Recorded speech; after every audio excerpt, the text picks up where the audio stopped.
We're the Con Guys, and this is the Con Guy Show, coming to you straight from the nerdy heart of Hollywood, California. Hey, this is Jim with theconguy.com. She's been here with theconguy.com.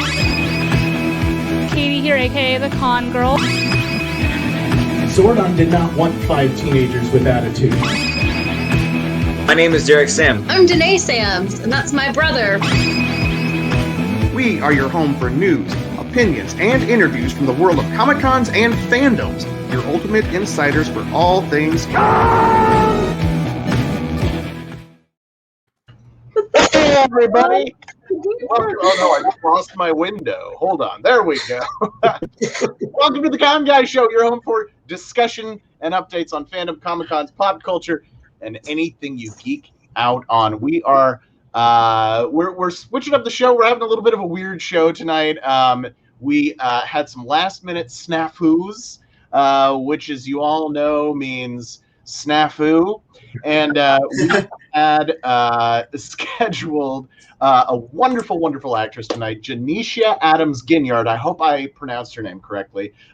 Forgive me if I did not. But we had some last-second shenanigans happening in the wonderful world of Hollywood, and she was unable to end up making it tonight. So if you follow us on social media, you probably saw some of our posts saying, "Hey, we've got her on the show tonight." She plays one of the Dora Milaje on in the Marvel Cinematic Universe, and so we were very excited to have her on the show. But unfortunately, as we said, she wasn't able to make it tonight. But we are hoping that she can be on our show again in the next few weeks. Yeah. You may have seen her recently, and we'll just leave it at that. We'll just avoid any kind of spoiler thing, because we're going to be dancing around spoilers tonight on the show. The reason that I am speaking right now instead of Jim is because I have a pompadour, and that's why. And remember, the higher the hair, the closer to God. It's not accepted next week, Ben. Just watch my hair next week, okay? Okay. I love that idea. Big hair. Derek's gonna win the biggest. All pompadour show. But we do have some cool stuff we're going to be talking about tonight. I mean, we're doing a hostful. We're doing a hostful tonight. Yes, we are. That's exactly what we call it. By the way, I just want to say, Janisha Adams Ginyard, she has been so pleasant to work with this week and stuff, and we are just so disappointed that things didn't work out with us tonight. But you know what? She's done such an amazing job on the show on Falcon the Winter Soldier, and that's why we're so we wanted to talk to her tonight, and we can't wait. Even if we don't get a chance to talk to her, we wish her the best, because we know that her career is just exploding. And so, anyways, we hope we can get her back on. But if we don't, you guys make sure you keep on following her, because she's doing some big stuff. All right, sorry about that. Yeah, and her character and the Wakandans showing up during Falcon and Winter Soldier was probably one of the biggest surprises and coolest things that we got to see in that. So I think it was. Yeah. Mm-hmm. That show has just been awesome. Every episode's better than the last one, and I cannot wait for Friday. I finally caught up. I caught up just before the show, so I know what's happening now. So I can be part of the discussion. I'm very excited. Was anybody else's favorite surprise this week Julia Louis-Dreyfus? Yes. Right? I was ecstatic when I saw her. I was watching on my phone, and I was like, wait, I know that voice. And for half a second, I was like, that's not Tina Fey. And then I was like, no, it's Julia Louis-Dreyfus. We're just glad Marvel got her before the boys.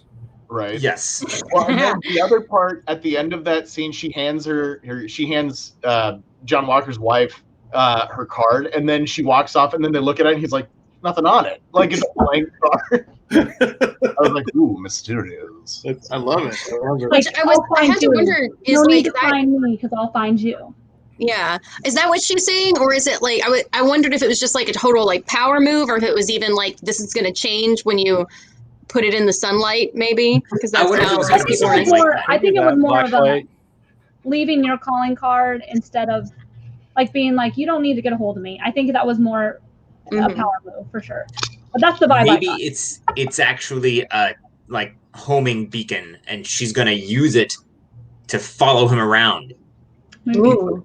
tracking. Maybe she'll. Because I keep every piece of blank paper that a stranger gives to me. Exactly. Yeah. Well, I mean, you never know when you're going to have an origami emergency. Okay, but also, Danae, if it was Julia Dreyfus, you would save that piece of paper. I would save that piece of paper. Yeah. I would find a use for it. A big thing that happened in this week's episode, we're going to cover Falcon Winter Soldier, obviously, for obvious reasons, for a little bit here at the top of the podcast. Only the first 50 to 75 minutes. And we're getting them shorter. One of the big things that happened this week was Bucky and Sam were able to get the shield back from insane John Walker, insane in the membrane John Walker. And so the big question now, we saw some, I mean, the question that's in our notes here is who will wield the shield. I feel like we got a pretty good idea by the end of the episode. I mean, I could be. Unless they're trying to just pull a fast one on us, but. Which is not like Marvel has done that in the past, you know. I have They've theories. tried. Oh, yeah? I have theories. Well, it's like, so theories without saying something else we'll talk about? Because What? I'm in for theories, just not knowing anything. Well, no, I think I get it. What's cool is like the main part of our show tonight. We really do want to hit on who is going to wield the shield, why is it important, and what do we think is going to happen. We do have some news about that, but I am super interested. Ben has probably read more comic books than all of us here put together, so his theories carry a little tad bit more weight. Yeah, I'm in for this theory without the spoiler theory that we got today. Oh, well, Katie's going to tackle that in just a few minutes. Yeah, we're going to. Okay, there is a spoiler one theory. other thing. Go ahead. Sorry, did you guys all see the credits scene? We finally Yes. had one. Yes, I've I've been been checking. looking for one. I was checking all the episodes to see if there was one, and now there finally was. So, Yes. Sorry, go on. Yeah. Let's let him talk. Now. Yes, there was a mid-credits scene, of course. Listen, this has nothing. Okay, so in the comics, traditionally, both Bucky and Sam have taken up the mantle of Captain America and carried the shield. So it really is a crapshoot. Like it could be either of the guys. It could be one of them and then another one later. Who knows? I feel like with there's just stuff happening here. This is based on nothing except what I said to myself as soon as I finished watching this most recent episode 5. I looked at it. White Wolf, Bucky brings Sam this big techno briefcase from Wakanda after John Walker rips Sam's wings off, right? By the way, spoiler alert, if you haven't seen episode 5. There are going to be some spoilers tonight. Sorry. Yeah, spoiler alert, everybody. Yeah. He brings him a big techno case from Wakanda, okay? Right? So what comes from Wakanda? Vibranium. And what is Sam missing? Wings. And what has Bucky been pushing for the whole time? Sam take the shield. Sam take the shield. We have it set up with, they'd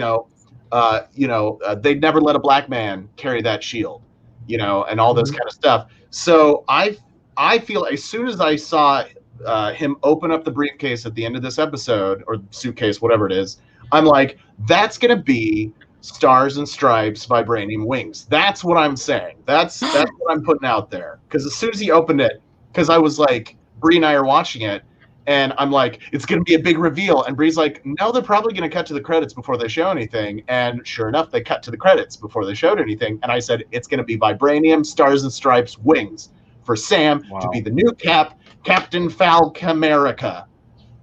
Captain Falcon America. Is that how they say it?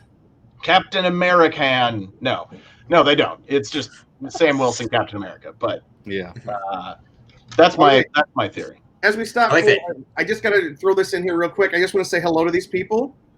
Nathan, Rita, very cool to see you. By the way, your friend Jill Brownlee Wolf. She loves your origami emergency there. Origami emergency. Got to be prepared. And then Mama Cheese is here. Glad to see her. Oh, Mama Cheese. Oh, Jim, this will be like 3 hours straight for her. What's that? What's that, Ben? By the end of this, Jim. Go ahead.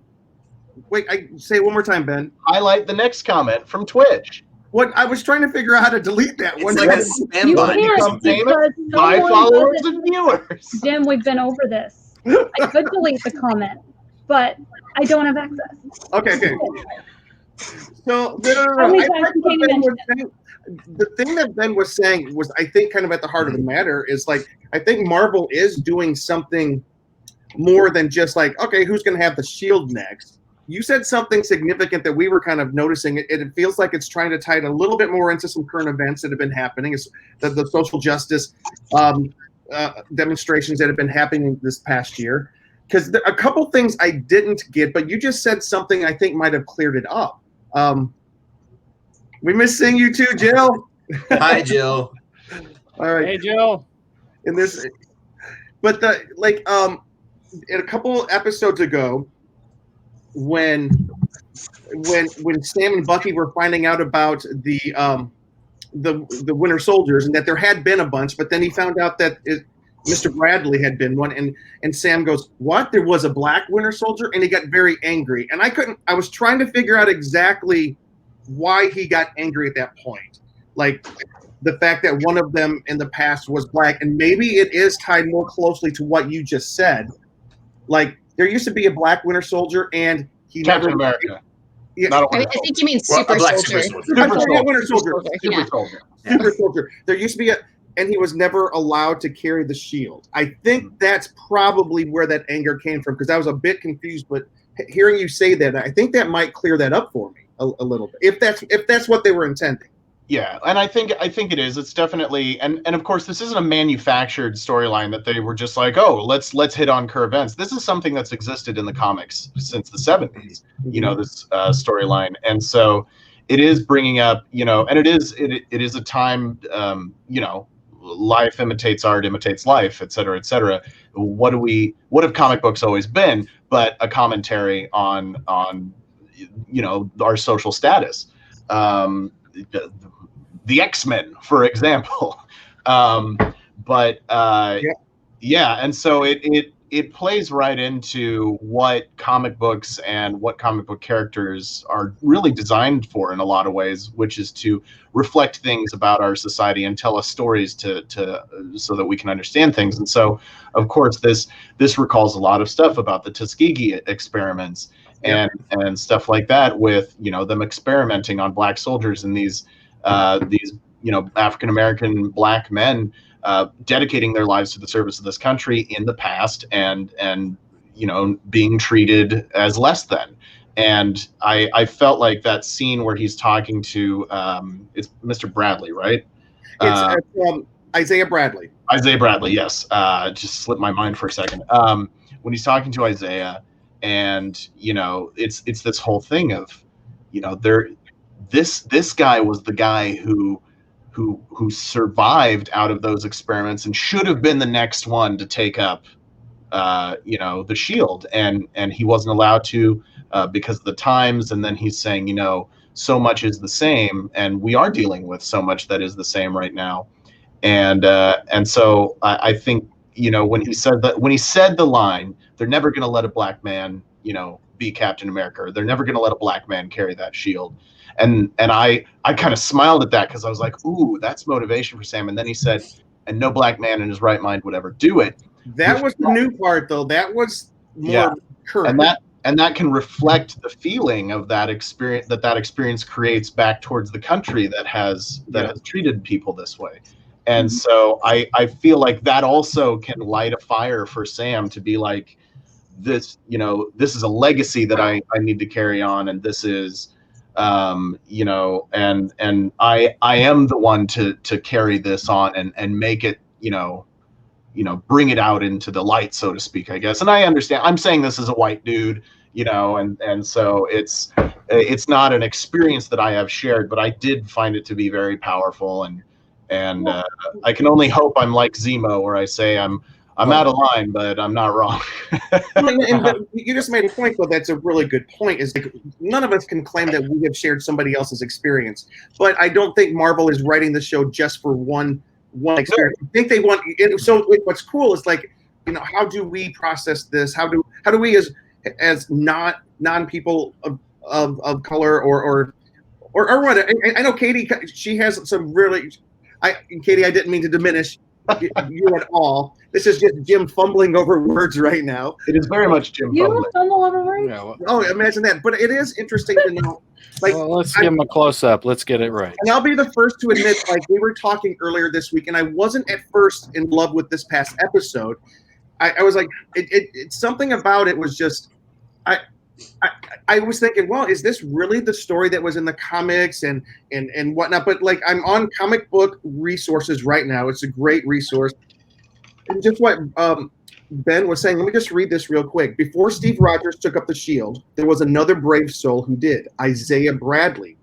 In the comics, he was a Tuskegee Airman. Bradley was one of 300 African-American soldiers secretly experimented on by the U.S. Army in Project Rebirth, the government's early attempts to create the super soldier serum.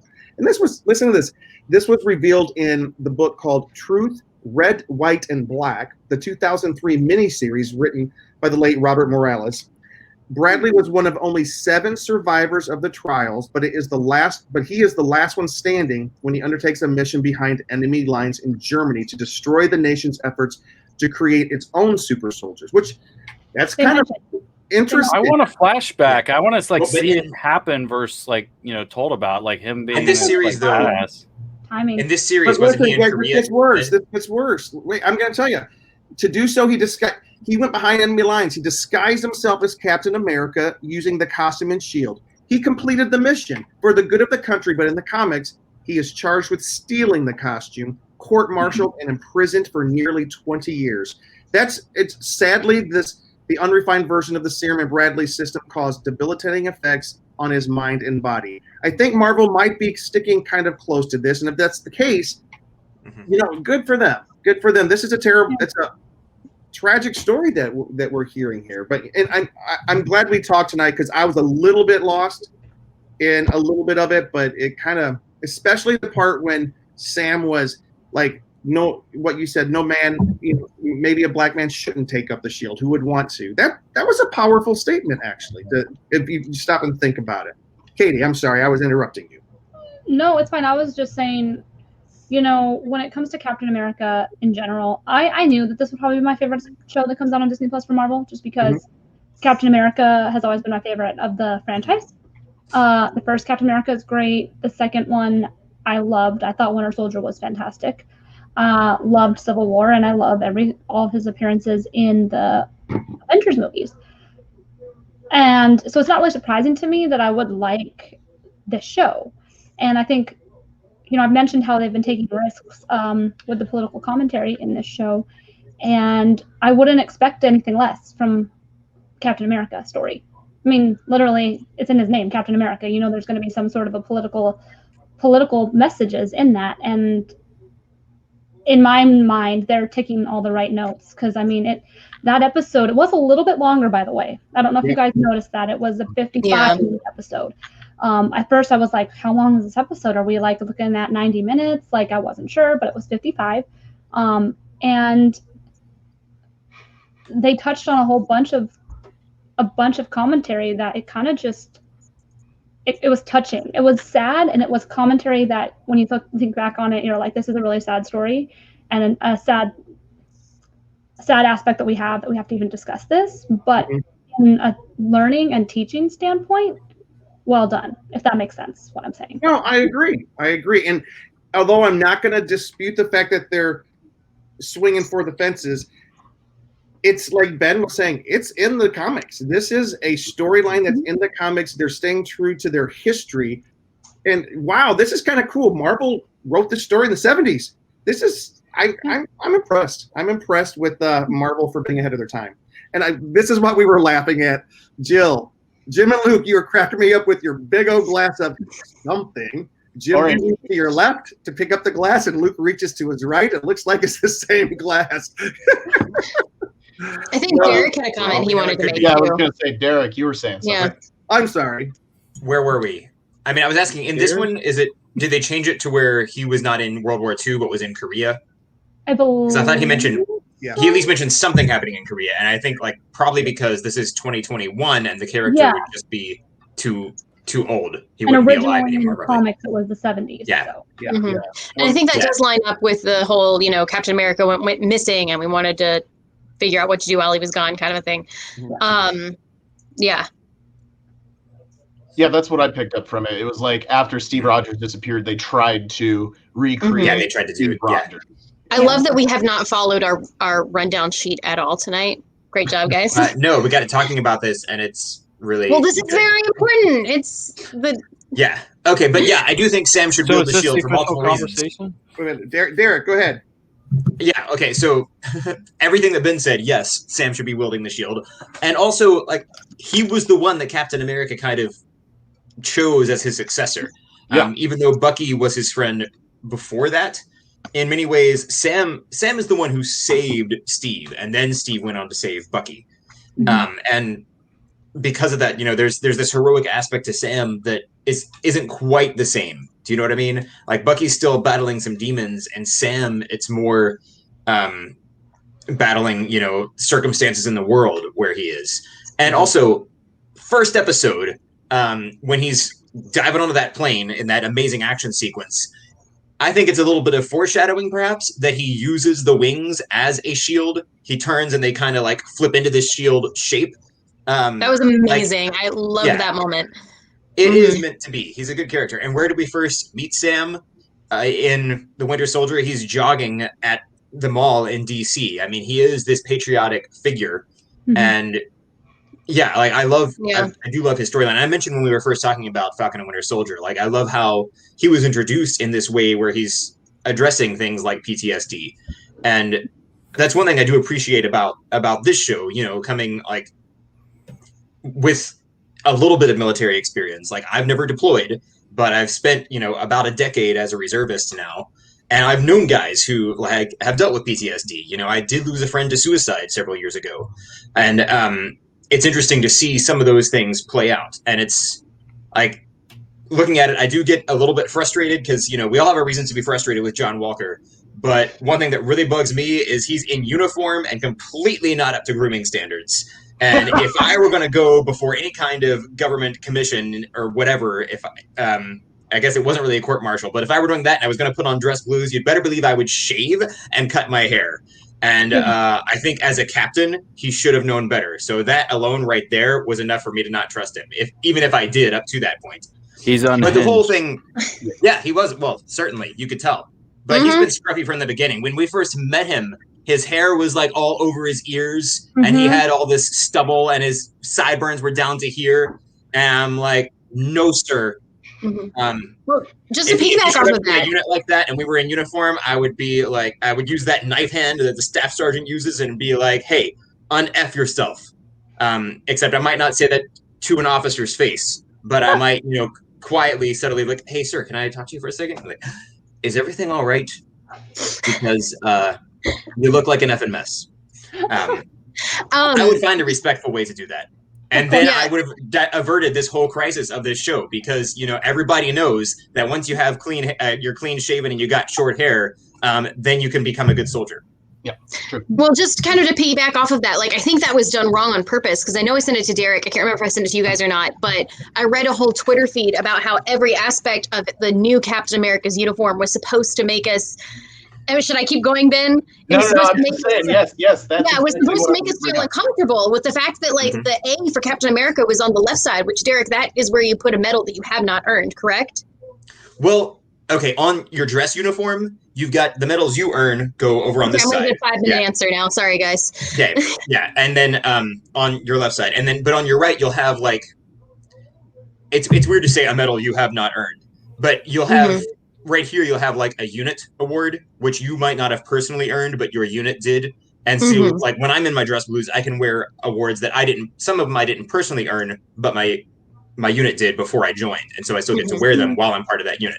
But you can also get things like foreign services awards, if I remember correctly. That because I don't have them, that would go up here. But generally, your own awards that you personally earn do go on this side. Yeah. Right, and that was wrong on his, but at the same time, it was stuff just like the shade of blue was just a very slightly off to make us uncomfortable from that Captain America that we're familiar with, and the lines instead of being this way, they were this way, and they were done in a jagged form that we often like just associate with something that is dangerous, and even his helmet was formed with. Yeah, like a wasp. Like that's how like the same line formation you'd see on a wasp or a hornet. And then just even like the brow bone of his helmet resembled that of Hydra. If you look closely at that, it was just a really cool thing. And it picked up. There's also no white. It's all silver. There's no white on his costume. Interesting. And it's just enough to make us like not like him, but not really be able to articulate why. Just those. I was reading that thinking, I hope Katie read this because this is like I didn't totally get her to wheelhouse. read it because I think I was at work, but I still need to go back and look at that, and then I can text you guys my thoughts and share them on Twitter or something.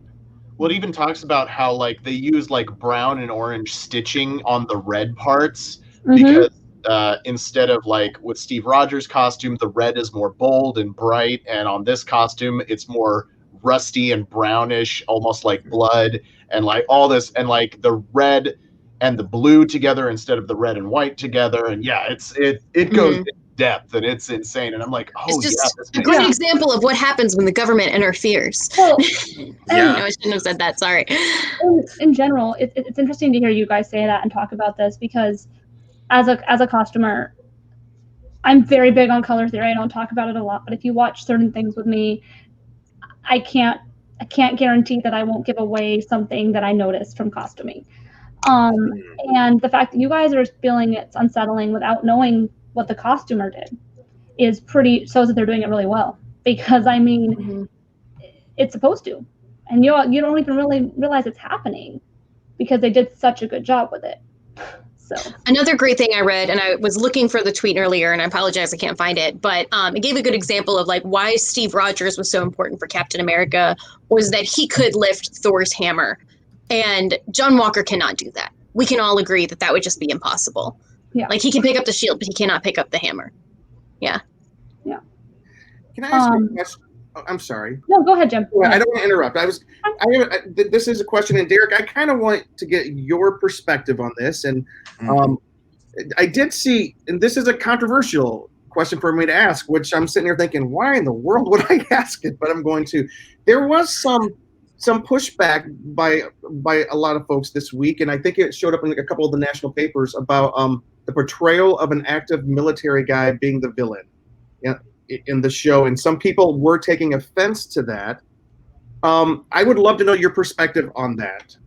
Was he active military or well, he's working for the military. I don't think this is a representation of somebody in the military, but they went out of their way to kind of humanize him and show that he was loyal to his country. Is this what he's going through, another PTSD thing? I don't know. Well, somebody else can weigh in before because I might be a little long-winded. Please go. Well, I think with great power comes great responsibility. No, Danae had something, yeah. Well, just like my quick comment would be, in the first Avenger, Captain America thought that Bucky was dead, but he didn't have the same reaction that Sam Walker did. John Walker. Mm-hmm. Oh my gosh. Yeah, he didn't have the same reaction that John Walker did. Yeah, well, I mean, I think it just shows the difference in that they carry themselves and the inner inside as well. Because I mean, obviously, it is talking about PTSD, as Derek mentioned. PTSD isn't the same for everybody. I mean, Captain America, we don't really know what his. I mean, he was frozen after he was gone from the war, so it was a little bit different than the way that John is dealing with it. If that makes sense, like. He didn't have time right after he went under to really digest everything he went through. If that makes sense, what I'm trying to say. Mm-hmm. I feel like as I watch this, I don't feel like this is meant to be any kind of commentary on the military or the United States or anything like that. I think it's more of a commentary on look at the type of look at how easily it could be to let that kind of. This is a guy with honors, who they picked to be Captain America, and it's Marvel originally published Captain America: Truth on February 4th, 2009, written by Robert Morales, art by Kyle Baker. Thank you, friend of the show, Thomas Parham. Yes. Oh, Tom is an expert on all this stuff. He's been on this show several times, and he's cosplayed the Falcon a lot. Yes, and I know I didn't want to interrupt Ben, but I did want to throw that on there in case anybody was wondering where they could get a hold of this story. Yeah. Right. Well, and I saw that too, and I was hoping you'd pull it up, so that's why I called it out while I was talking. But yeah, I think it's this is a guy who has honors. But Steve Rogers became Captain America and made Captain America who he is because of who Steve Rogers was. Mm-hmm. And at that point, you can't really separate Steve Rogers from the concept of Captain America. And when you come in and you even take the best guy you can find and plop him into the responsibility of taking over, to me, it was an example of how heavy is this shield. Heavy is the arm that carries the shield, so to speak, if you will. And also exemplifying how Steve Rogers' influence on Sam and vice versa makes, I think, Sam the ideal choice in this case, and it kind of exemplifies what he is about and those kind of traits. But yeah, I don't know. I'll defer to Derek. And I do have one more thing to say before we go to Derek. Thomas Parham, I just sent you a text message, my friend. Please answer me back. Absolute power corrupts absolutely. Yes. Before we go to Derek, let us know. We'll get you on tonight. I do have to say, on the other side of the new Cap, Marvel's done a good job of kind of still portraying him as not kind of fully, because they gave us the, you lose your best friend, like that you're going on these missions with. They literally, this group of terrorists killed his best friend, and even though it wasn't the exact person, any soldier, if you kill their friend, he's going to go after the enemy. Yeah, he did it brutally, and it wasn't the best way for things to happen in front of people with their mobile phones and stuff, but they kind of painted, and then him going to visit the family, and then them saying how much his friend respected him as, Captain America, and how honored he was to be by his side. I mean, they are portraying and putting a little sympathy still there, but by the kind of the way he acts and treats, Bucky and Sam, we see more of the douche there. But a lot of the stuff he's been doing is, pretty humanizing for like a warrior or a soldier to you want to defend, your best friend, and something like that happens and you want to be there for the family, and you still see the human side of him. But yeah, I mean, at the same time, the kind of got in his head. So it's a weird line that they're kind of playing with all that. Well, I also think he took the crazy serum. He took the serum, and that made him nuts.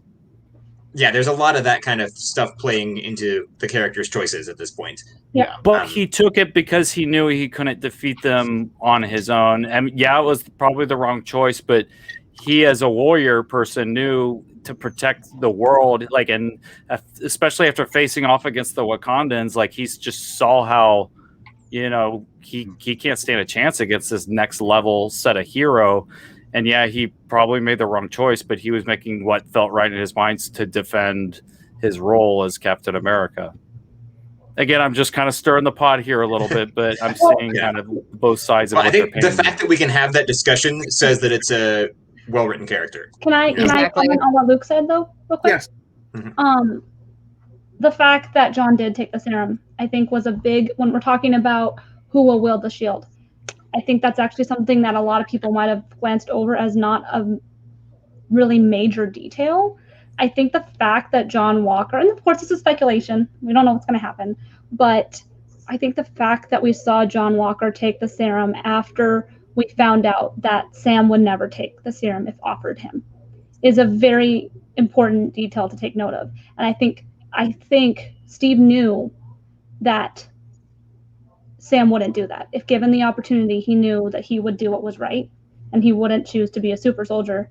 And that's the real reason why Sam will wield the shield in the end, is Bucky and Cap were both enhanced, and he thought the best thing would be.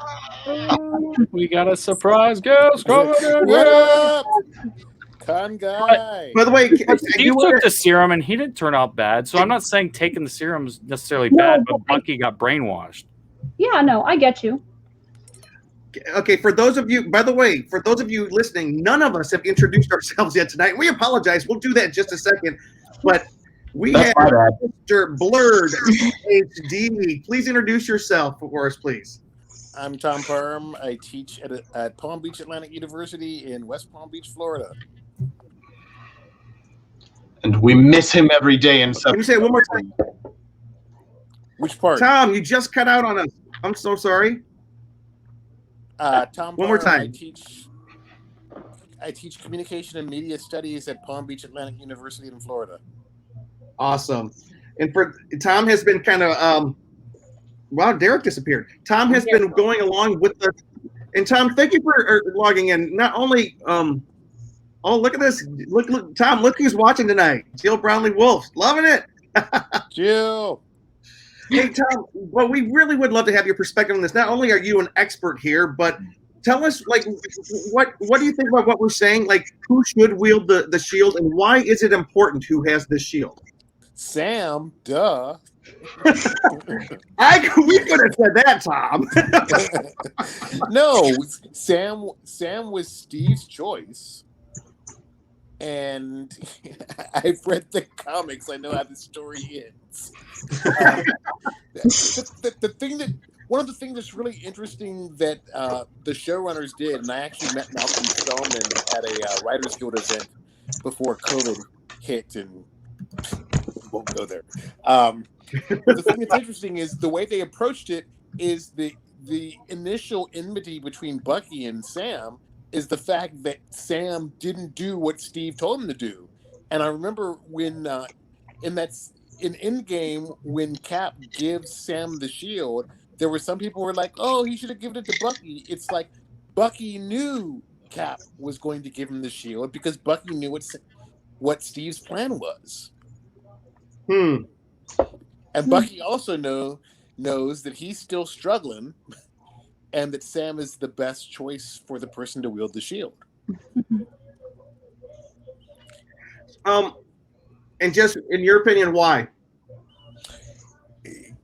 Because in terms of the character, one, veteran, two, somebody who has seen combat, and when he came back, not only, I mean, he obviously probably dealt with some things, but he dedicated, before he became the Falcon, he dedicated his career to helping other people deal with their PTSD. And, you know, he probably can't pick up Thor's hammer because Steve is a special case. And he doesn't have super soldier serum, but he does have the heart. And he is, you know, he's trying to do the thing. Dude, that conversation between him and Isaiah Bradley blew my socks off Friday. It's like, holy crap. And the thing is, there is so much. I kind of wish it had been longer than 6 episodes because the structure's a little wonky, especially we had this really interesting break in episode 5, and then we know stuff is going to go down for the conclusion. But you could do a whole episode just dealing with blacks in the military is such a complicated issue because, you know, my dad was the second black chaplain in the U.S. Navy. The reason he wasn't the first is they wouldn't let him join until he showed the newspaper article of the first guy. And he was the first black captain, 06 in the U.S. Navy. So, but his experience is different from other people's experiences. And there's a whole generation. What Spike Lee, I think, was trying to do, and I'm being very gracious because I'm not a fan of the movie, but what I think he was trying to do in Da 5 Bloods is point out that the black GI's experience in Vietnam was completely different from the white GI's experience. And not a fan of the movie. and it changed storylines and tones like twice. It's like, dude. But there's a whole, I hate to say generation, there's a whole stream of thought within the black community that the military uses soldiers of color to do dirty work that rich white guys don't want to do. And there's still a lot of people who feel that way today.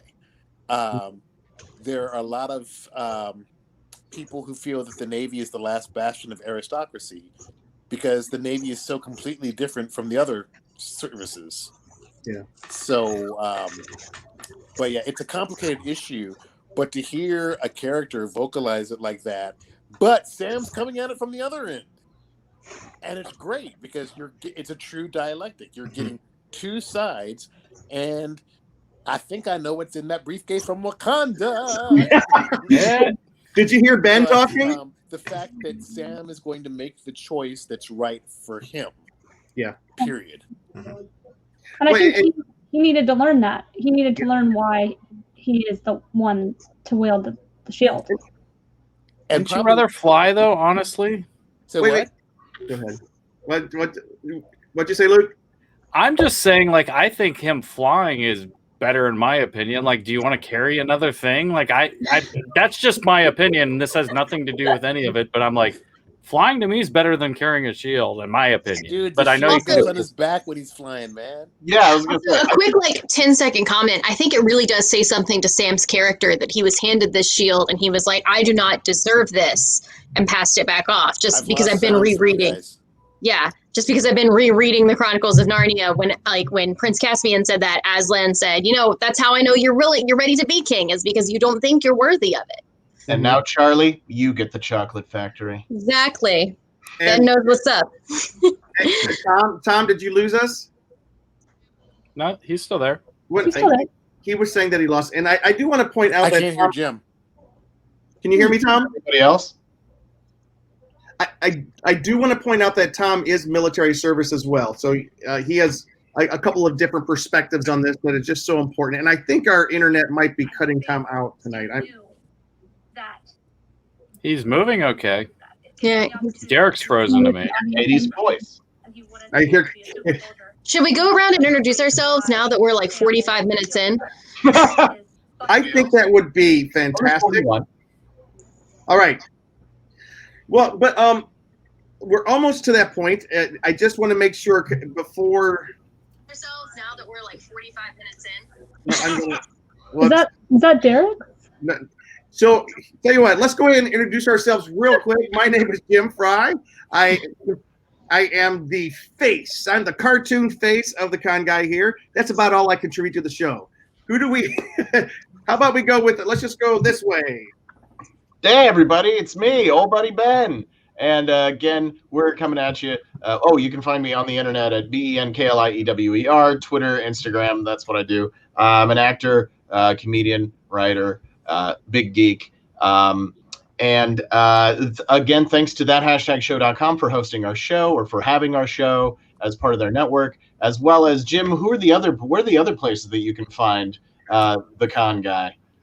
You can find us on the ESO network. You can find us on the Weeby Geeks Collective. And as of a couple of weeks ago, we are now on Sci-Fi God Radio.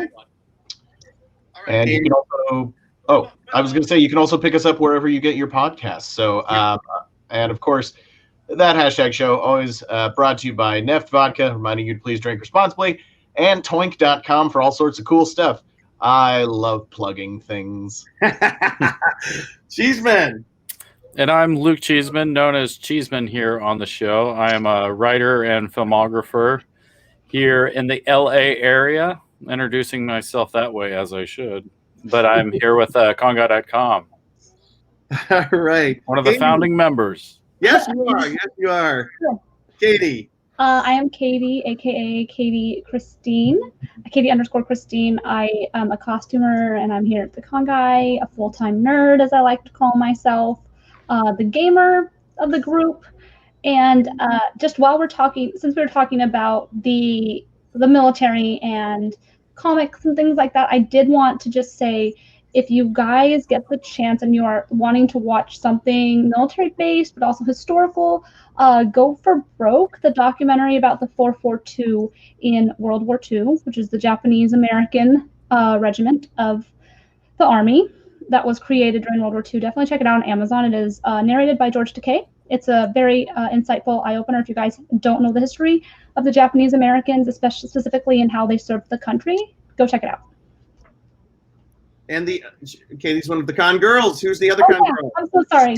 Part of the con girls. And I'm the other con girl. I'm Danae. Oh, no. Hey, you can find me on Instagram at DNYS. I just want to say, because Jim said he's only the face of the con guy, he actually does a ton of work behind the scenes, and we so appreciate everything Jim does. Jim, thank you. I'm also half of the Samblings, and oh no, he disappeared again. But Derek, Yeah, Derek is the other half. Maybe he'll just text me and I'll read all of his thoughts because we're basically twins born 8 years apart. So I can just, whatever I say counts as what Derek says. And that is that Danae is the coolest of all the samplings. All right. And Mr. Did we get Tom back? Yeah, Tom's back. Okay, good. I'm here. Yep. Yeah, y'all are cutting in and out. It's very strange. Maybe we have a bad internet connection tonight. I'm sorry. And Tom, where can people find you if they want it? Because you've got some thoughts I'm sure people would love to hear. You can find me on Blurred PhD, at Blurred PhD, on both Twitter and Instagram. Can I say Blurred PhD is one of the best names ever. That is so great. I love that. By the way, Tom, for those of you if you haven't watched the show for a while, Tom is someone that we all met here in Los Angeles, and he has written books. He has discussed. He's a frequent panelist and organizer at many conventions, and he is such an expert in the field. Tom, thank you so much for jumping on last second tonight, because we have been shuffling a lot to get our show together for tonight. I'm just going to tell you. I miss my cheese fry. We miss having you here, my friend. I miss Katie and my clever cleaver and my samplings. Yeah. Yeah. Tommy used to be a part of a Bible study with both Derek and me and Jim and Luke. And I mean, we totally miss you, dude. Yeah. Tom, how you doing there in Florida?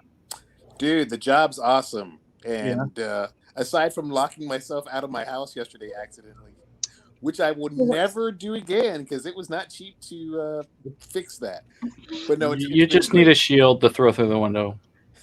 We had our student film showcase on Friday, and then tonight the sketch comedy group that I serve as faculty rep for had their show downtown. So nice. Socially distanced for both, of course. Yeah, I was gonna ask, are you teaching in the classroom or are you doing it all over like Zoom and stuff right now? Oh no, dude, I've been in the classroom face to face, masks, sneeze guards for all the students. Gotcha. August. I was just curious because I don't know how it is in Florida versus here. So yeah, well, our university president's an MD, so our COVID protocols are very extensive. 31-page booklet. Oh, okay. Wow! And making a special occasional appearance. Not just yet. Con guy Derek's trying to log back in. Give him a second. Occasional. There we go. I've been trying. For some reason, the internet just keeps the other half of the sampling falling apart on me. Hey, but. Do we have anything left in us about who is going to wield the shield? Because Katie has a kind of an interesting take on that. Derek had a thought as the military man that I know he wanted to share. No, I was just going to say, like, I have seen stuff that I haven't seen the complaints and what people had Derek's to say trying about. to log in right now. Oh, I wonder. Derek's on right now. I'm talking right now, Jim. Can you not hear me? I love this blooper. Jim has a bad connection because we can all hear Derek right now. Yeah, me too. Okay. I don't see him at all. Let him. Continue. Derek, why don't you go? Yeah. Jim, I'll give you the signal. Derek, go ahead. Now he's frozen. Now he's frozen. Like Ben at the end of every show. Okay. Here, I have a text from Derek. Would you guys like me to read it in my best Derek impression? Yeah, let's hear it. Derek, the military man, said, I was going to say I've seen a lot of shows and movies that portray the military in a negative way, and this isn't one of them. For what it's worth, I've known soldiers from all walks of life and with various moral qualities and failings. There are good and bad people who join, and their experiences can influence them to make good and bad choices. Seeing your friends die in front of you and following through with the mission anyway is something my drill sergeant talked about. That's cool. That was my Derek impression. I hope it was good. A good Derek impression. Hey, Thank you. Just read this one here. This is from Jill Brownlee-Wolf. This is her way in. I believe Bucky needs Sam to wield the shield because of his statement when they were in therapy. If Steve was wrong about you, then he's wrong about me. It needs to be Sam. Sorry, weighing in late. Jill Brownlee. That's Jill. A great response. Thank you for the great conversation. Going to have to catch more of your sessions. Yes, you are. Our sessions. She makes it sound like therapy sessions, but that's all right. They kind of are. Therapy. They are therapy. All right. So Tom, you are welcome to stay on for the rest of the show. We're going to transition into something else. Wait, I did have one final thing I wanted to, because I didn't feel like I got to talk that much about Falls. But last thing I want to say is that opening scene was so cool. It felt so Civil War. I love the opening scene of this past episode where the battle over the shield. We cannot leave the show with saying how awesome that fighting over the shield scene was, like that action scene. That was amazing. Yeah. That and the image of Sam wiping the blood off the shield. Mm-hmm. That was powerful. dope. That moment got me. I was like, oh, like, yeah. I was gonna also mention that training montage scene with Sam like throwing the shield and like doing flips and stuff. It was so good. Just that episode was everything I wanted from a Marvel series. Like it was so good. It takes practice to be a superhero, especially when you're not a super soldier. Cool. Wait, has anybody put that to Eye of the Tiger yet? We could go viral. I'm sure somebody will. Luke, I think you've been on that. And real quickly, Katie. Yeah. In a non-spoiler way, it seems like someone else has predicted who's going to be wielding the shield this week. What happened? I wouldn't say predicted. I'm assuming that there was no guidelines about when they could drop this particular collectible. Mm-hmm. Or they didn't. Sorry, you guys. I don't know if you heard that firework that just went off in the background. All right. So it's with you and fireworks. Yeah. It happens all the time in my area. All the time for no reason at all. Anyway, so Hallmark. If you guys follow the show, you know that someone here, Luke, collects the Hallmark ornaments that they sell every year. And apparently, they released one, and I'm not going to spoil it, but it basically has a spoiler for the end of the show. And they dropped it yesterday, a week before the finale. So if you want to know, you can look it up, but I didn't look it up because I don't want to see it. I want to have that moment of shock and awe. But Jim, am I cool to discuss this further with other things now? About other things that this has been a problem with? Oh, you said, okay. You had a list of stuff, didn't you? Yeah, so basically this was where I kind of got the idea where this is not the first time this has happened. A lot of collectibles have to toe a fine line between spoiling something and being able to get the money from a product early enough before it's still relevant, and waiting until afterwards and it not being popular anymore. For example, The Child for The Mandalorian. They purposely did not release it because they didn't want to spoil the plot of The Mandalorian. Unfortunately, because of that, we did not get The Child merchandise till 6 months after the first season aired. Now, granted, they're still making a killing with that merchandise, right? Because season 2 did come out. So, but for example, Shazam. All right, Shazam, everybody knows, we all pretty much liked that movie here, I think, but they were very smart with their entire press tour. They did not bring anybody other than the 3 main actors on the press tour with them because they did not want to have people asking questions about, well, who do you play in the movie, because it would be a spoiler. Funko, on the other hand, released an entire line of collectibles that gave away a major plot point. I knew that plot point before I saw the movie. Jim, Luke, they did not see those pops. It happens a lot with collectibles. So it's really hard because if you follow a lot of websites like all of us follow, if you are a nerd in the community, sometimes we can't control the things that pop up on our feed, the recommended feed, and we see those spoilers. So you got to tread carefully. That's all I have to say. Just, it's hard, but it's very, very common. For example, the Snyder Cut pops are coming out. They got announced after the Snyder Cut dropped. So now people want them and they don't have them yet. So it's an interesting. Demand. You know, and it would be interesting to hear Jake's thoughts on that because he's the collectible guy. So it would be interesting to hear Jake say something about it. But we're gonna have to get him on, and you guys may not. I'm looking through this thing called a deep CD case. These are CDs. The best example I can think of is back in the day when Phantom Menace came out. I bought the soundtrack before the movie, and one of the song titles was "The Death of Keegan," or I was like, Jam. Wow. yeah. I'm sorry. I'm as bad with fake names as I am real. Or a bad nerd. Bad nerd. And I'm like, what the heck? I was so angry. I was so angry. Do that a lot too. That's a good connection. Maybe that's why I don't have it anymore. I threw it out the window. Oh. By the way, next month it'll be 22 years since Episode 1, The Phantom Menace, was released in theaters. Oh, God. May 19th, 1999.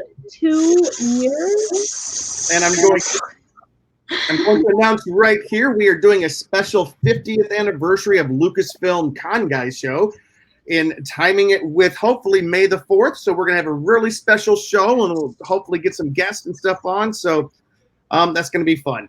Hey guys, we're going to we got a couple things before we finish up the show tonight. Katie, thank you for talking about that tonight because that is an issue. And like, I know that Brad has, our friend Brad, who is a friend of the show, he's been in the stores and we're going to do a special collectibles show. In the last 2 weeks, he has sent me, Luke, how many collectibles has Brad been sending? Probably at least 150 so far. He's in these past 2 weeks. Oh yeah, him and Jake are just like going off the chain every day. Like, speaking of which, Hasbro he should open his own toy shop. Man, if it's anything like that Transformer they announced, then Hasbro will be releasing the Brad Force. is a very but Brad has been sending us so much stuff, and like we hope that Brad and Jake can pull together a really cool bunch of stuff there. Hey, we got one more thing we would be sinning if we didn't mention this.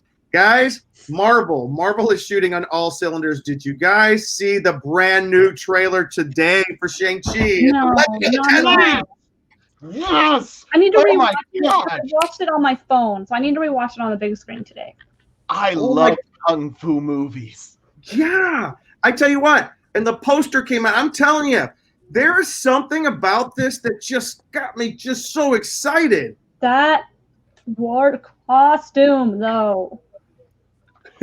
Well, and the other thing is, we're bringing back the 10 rings from Iron Man, from the Iron Man 3, 1 and 2 and 3. Yep. It even appears in the background in the first Iron Man movie when he's kidnapped. Sorry, I'll stop. No, keep going. But yeah, so of course the Mandarin was involved with the 10 rings and that sort of thing, and that's something that's a loose end that hasn't been tied up. And so now, when I first heard the announcement it was going to be Shang-Chi and the Legend of the 10 Rings, I was just like, yes, we're going back to it. Okay, sorry. No, it's cool because I was a little bit disappointed, like you guys, that we didn't really get to see the 10 rings. It was played for comedy there in the end of Iron Man 3, and I liked it. Ben Kingsley, I was like, oh, okay. But I wanted the 10 rings. I wanted something bigger than that. And there's Danae. Hey, Danae. Hi. Sorry, I had to fix air conditioning stuff, and I didn't want you guys to hear it or see me climb on things. So. I gotta say, yeah. As someone who is an Asian American, I was hoping you were going to chime in here, Katie. I am so stoked to see Marvel do a kung fu influenced, movie. It's going to be awesome to see how they do that, because I mean, you kind of saw Asian influence in like Doctor Strange and stuff, but they did get a lot of pushback on certain things in that movie. So it's going to be really interesting to see how they do it with their budgets and with just their abilities that they have in production. I'm really excited to see what a Marvel movie is going to be for this. And all the representation. I mean, it's great, and it's kind of a long time coming. I feel like for a lot of Asian American actors, there's been an influx of Asian cinema here in America, and it's absolutely wonderful to see, especially in non-stereotypical roles. So I'm just living for it. I'm so excited about it, and I'm glad that I'll be able to see it in theaters. So, Tom, did you see it? The trailer? Oh yeah, I watched it in my office on my monitor. Yeah, what'd you think? Looks dope, and Aquafina too, and Michelle Yo. I'm so in. But you know what was cool though? Like, did you guys hear how this happened today? So this morning, the lead actor. I'm missing his name. This morning, the poster for Marvel Studios' Shang-Chi and the Legend of the Ten Rings debuted on, and I'm terrible with things. It's Simu Liu's Instagram and his Twitter pages, because today is his birthday. So for his birthday, he goes, "Here's the poster. Marvel's letting me reveal the poster for the new movie." And then he goes, and then this is what he said. He goes, "And what's cool, I can officially announce to you in a few weeks, you might even get the trailer."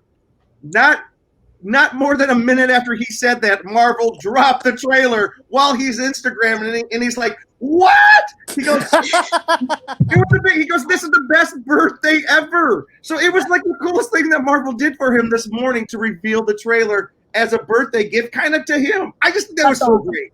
I love that. That's so cool. Yeah. I love that reaction too, because like that would be like any nerd or fan's dream to be like surprised by like your employer, but also just like something that means a lot to you, and then to see a live reaction to just a trailer dropping, not just the trailer in general, just to the trailer dropping.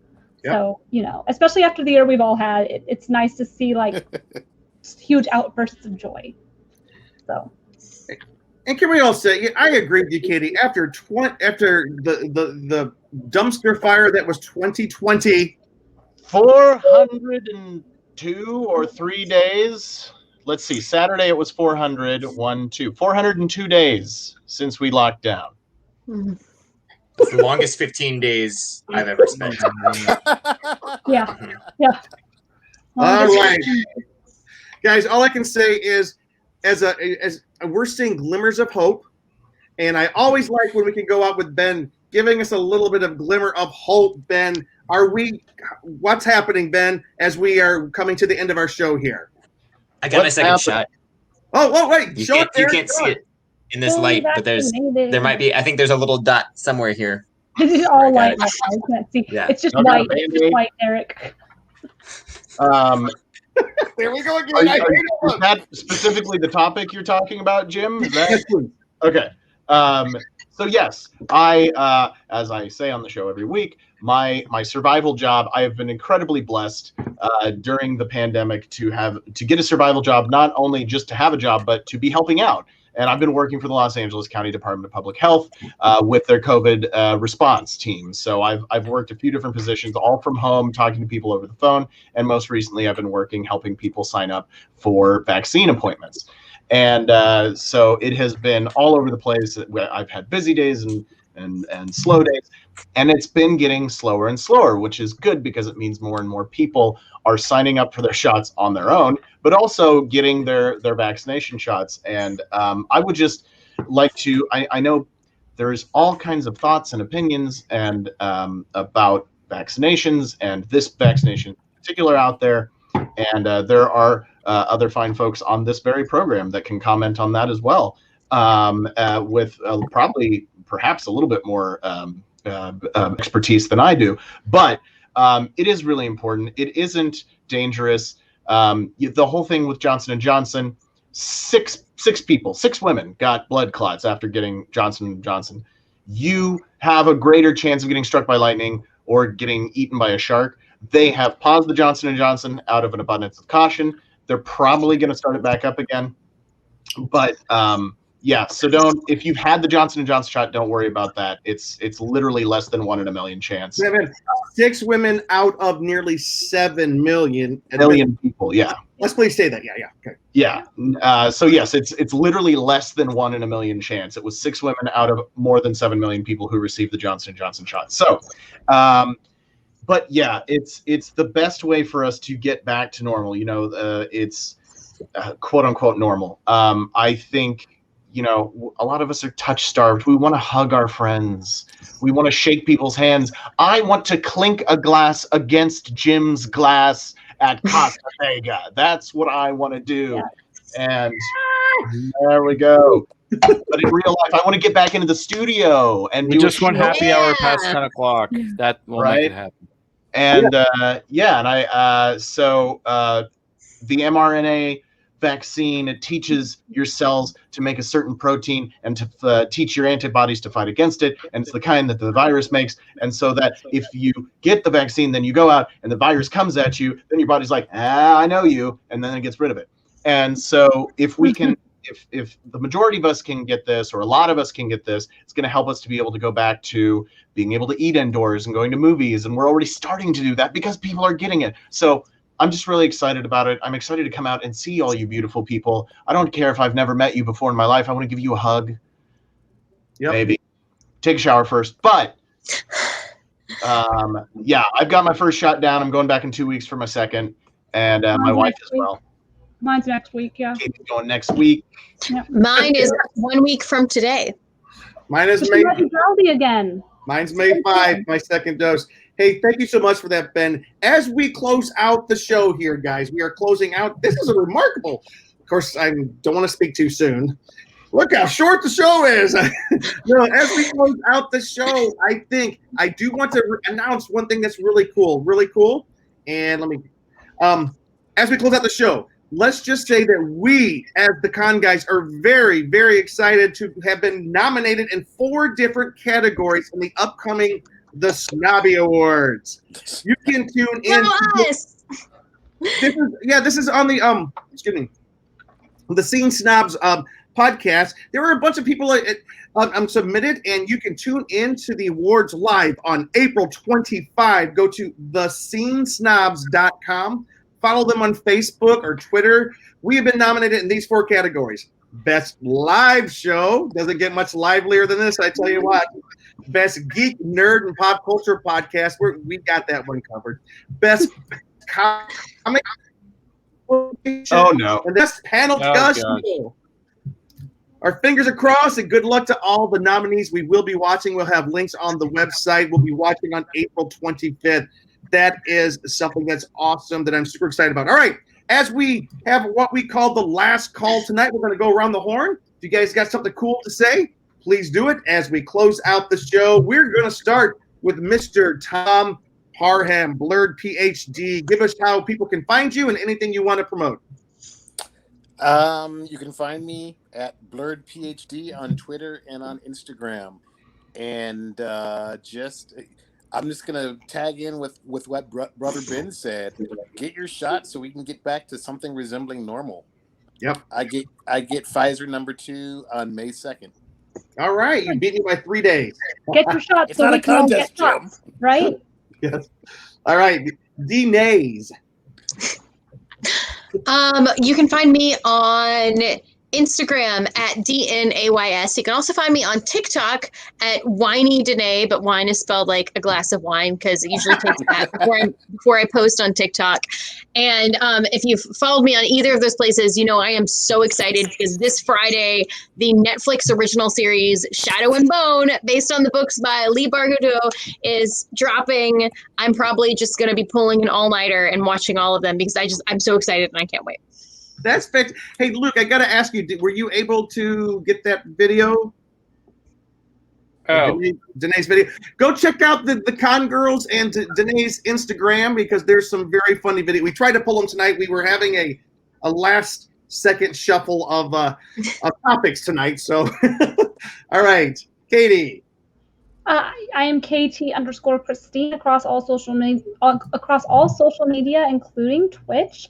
I've been taking a little bit of a break from Twitch just to kind of get some things done and just focusing on some other stuff. But usually you can find me on Twitch at least 3 nights a week or so at twitch.tv/KT_Christine. If you want to see me get frustrated while playing The Witcher 3 on the hardest difficulty on New Game Plus, come join me on Wednesdays while I do that. Also, you can find me helping out with social media for the Con Guys and also the Con Girls, although I am really leaving my partner Danae in the dust with my lack of posting, but I'm trying to get better. And just nerding out on Twitter about whatever I am watching. You can find me live tweeting pretty much every time I am on there. So, yeah. Fantastic. Cheeseman. Where am I? Where am I? Where am I? Am I here? There you go. You can find me on Instagram and on Twitter, Cheese on Couch, and also eagerly waiting Thursday night at midnight for some falls. What do you mean by Foz? Falcon and Winter Soldier.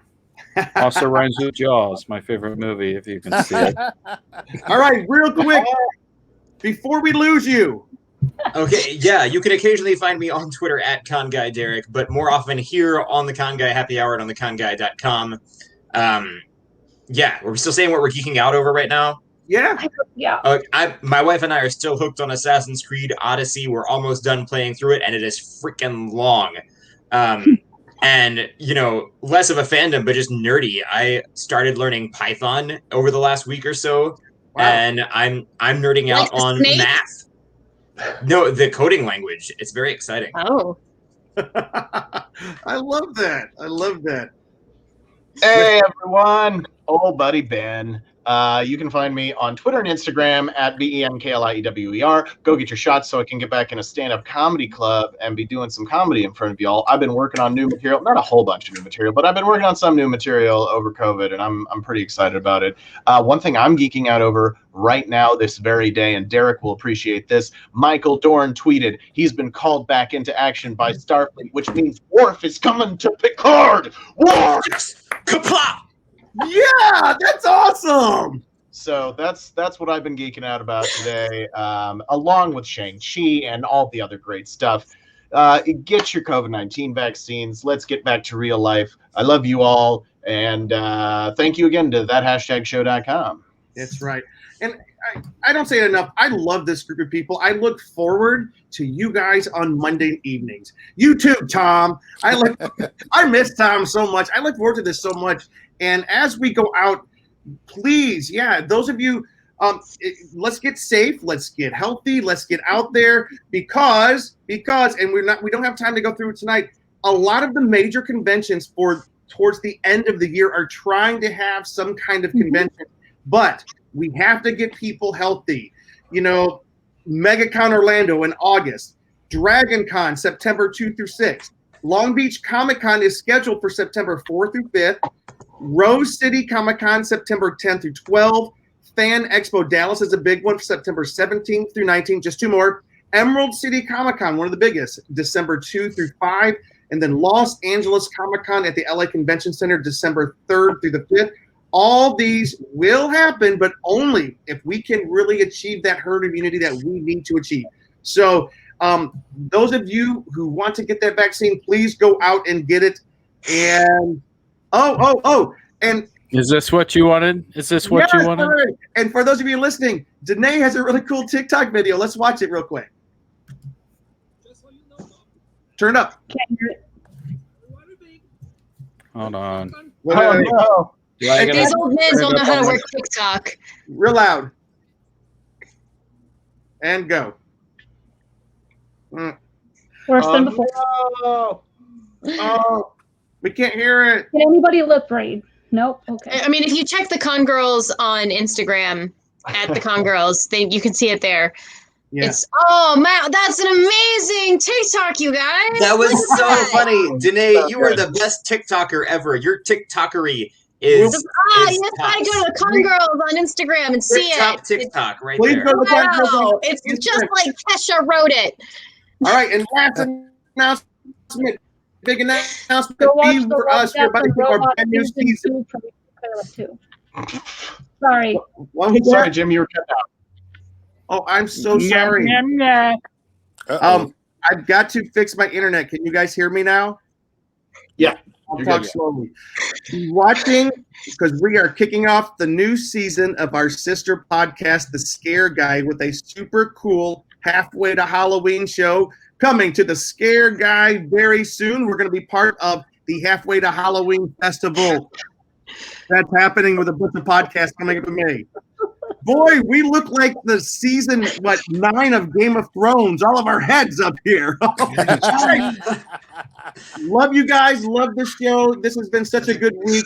Great And for those of you, and for you guys knowing that it was kind of a tough show to pull together last minute tonight, thank you so much. We had such a great time. Tom, thank you for joining us.